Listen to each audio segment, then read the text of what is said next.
Hello, and it's time for Fun with an Air Compressor, Part 2. In Part 1, you saw me inflate a glove. In Part 2, we're going to play with some levitation.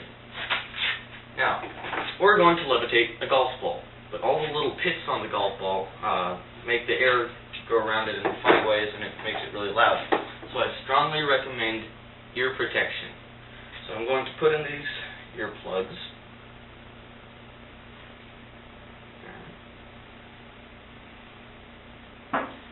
And I hope I won't be talking too loud with these in, but you never know.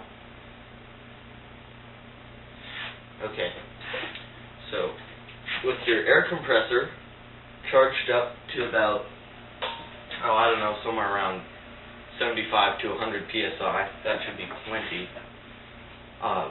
You just take your golf ball and the nozzle on your and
Thank you for watching, and this video is now over. Goodbye.